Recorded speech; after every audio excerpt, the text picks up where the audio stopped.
If you want to support the channel, go check out my Patreon. There's rewards like end of video shoutouts and even featuring in a video. More rewards will be added and I'd love to hear from you guys to know what I should add. For more information, go to patreon.com/Macwell. Here are the new FIFA 21 career mode features in a short rundown so you don't have to watch a video over 15 minutes long.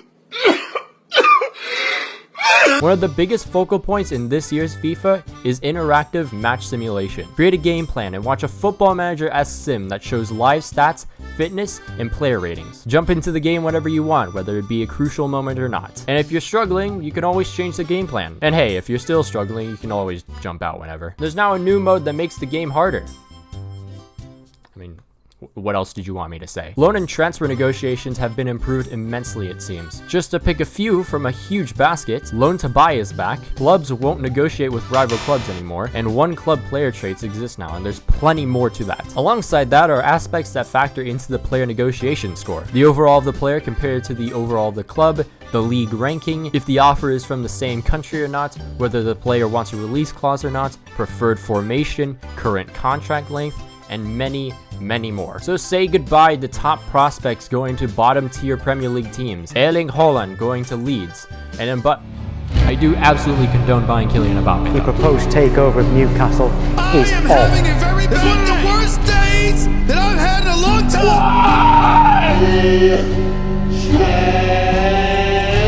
time. Another year, another tweak to player development, but this one looks actually promising. Player growth is now based on an XP system that is affected through player performance. Players perform well, they gain more XP. If the player performs poorly, they gain less. A player's XP will be distributed to his attributes evenly through the balance plan, but you can change the plan in order to focus on specific aspects of said player's game. Depending on the plan, XP will be distributed among major attributes, skill moves, weak foot rating, and work rates. Developing youth is more realistic too. If you have the Dortmund mentality, prospects will grow. But if you have the Barcelona mentality and neglect talent, an opposite effect will occur. Add more versatility to your squad with player position conversion. In this conversion process, XP will be distributed to attributes that are specific to the position in which you convert the player to. Work rate and skill move rating can also be affected in the process, and depending on the position, it will take a certain amount of weeks to complete the conversion. This feature is available for Youth Academy players as well. Instead of a max of 5 players being trained, you can now train up to 15 with new active training. Depending on the difficulty, training drills will have a trade-off between match fitness and the new match sharpness. You can also now plan weekly training, which has a similar trade-off depending on which plan you choose. And if you're like me and hate micromanaging,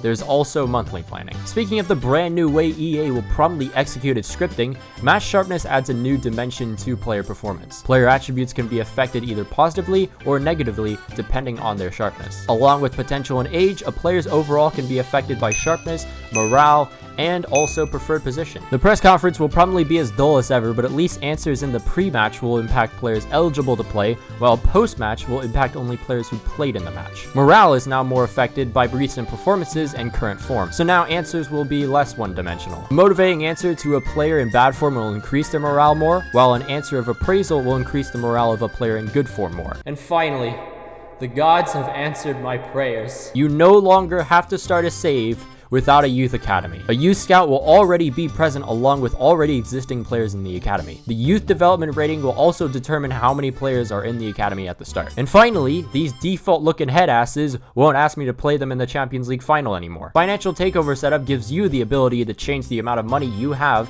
at the start of a save. Players now retire closer to the age of 40 and will only retire in the last year of their contract. Board objectives will be more meaningful, including winning streaks, certain amount of wins, and much more. Broadcast improvements give us more atmosphere, yada yada yada. You hear this every year. None of this will matter anyways because more than likely at least half of the features listed here will probably be broken. But there you have it. The new FIFA 21 features in a 4-minute long video. So why is there a video over if we could get to 50 likes, that'd be pretty cool. If you're new to the channel, go check out my FIFA 20 career mode series. You'll probably enjoy them quite a bit. Also follow me on Twitter @Macwell, follow me on Twitch, and also follow me on Instagram. And bye.